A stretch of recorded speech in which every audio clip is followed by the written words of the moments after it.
খুদের ভাতকে আমরা সাধারণত একসময় গরিবের খাবার হিসাবেই জানতাম, কিন্তু এই খাবারটা এখন বাঙালির মুখরোচক খাবার হিসাবেই পরিচিত হয়েছে। এবং বাংলাদেশের অনেক হোটেল তৈরি হয়েছে যেখানে সকালবেলা খুদের ভাত বিক্রি করে। আজকে আমার পছন্দের খুদের ভাত রান্না করলাম। এই যে আমি তেলের উপরে একটু পেঁয়াজ, সামান্য একটু রসুন কুচি, একটু পেঁয়াজ কুচি দিয়ে চালটাকে হালকা করে ভেজে নিচ্ছি, আর তার উপরে দিয়ে দিয়েছি একটু লাউ পাতা আর মাঝারি সাইজের একটা আলু। এটা দিয়ে নেড়ে চেড়ে আমি পানি দিয়ে বসিয়ে দেব। আর এর সাথে আমি দিয়েছি কয়েকটা আস্ত রসুন, যেটা খাওয়ার সময় ভাতের সাথে মেখে খেতে খুব ভালো লাগে।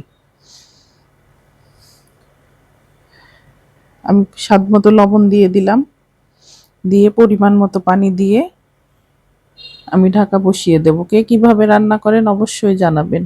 সবার রান্নার ধরন তো আসলে একরকম হয় না, আমি এভাবে রান্না করে খেতে পছন্দ করি। আমি অবশ্য একটু হলুদ দেই, এটাতে আমার আজকে হলুদ আমি ব্যবহার করিনি।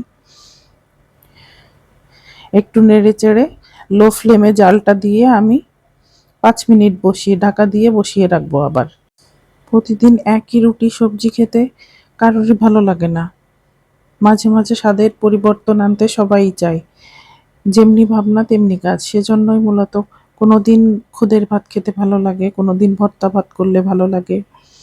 সেই চিন্তা থেকেই আজকে খুদের ভাতটা রান্না করা। অতি সাধারণ খাবার, কিন্তু খেতে অসাধারণ। আমি আর একটা চুলায় কয়েকটা শুকনা মরিচ ভেজে নিচ্ছি। খুদের ভাতের সাথে শুকনা মরিচ ভাজি দিয়ে খেতে মেখে খেতে খুব ভালো লাগে, অনেক স্বাদটা দ্বিগুণ বেড়ে যায়। আর এর সাথে আমি করে নেব লাউ শাকের ভর্তা। আমি লাউ পাতাটা আগে সিদ্ধ করে রেখেছি, আর এরপরে আমি পেঁয়াজ, রসুন আর কাঁচামরিচ একটু ভেজে তার ভেতরে সিদ্ধ করা পাতাটা দিয়ে একটু নেড়ে চেড়ে ভর্তাটা আমি শিলে বেটে নেব। আমি সাধারণত ভর্তাগুলো শিলে বেটে করার চেষ্টা করি, আমি মিক্সিতে কখনো দেই না। এভাবে আমার বেশি পাটায় পিষে ভর্তাটাই বেশি ভালো লাগে খেতে। এই যে শাক দিয়ে একটু নেড়ে চেড়ে আমি এরপরে বেটে নেব।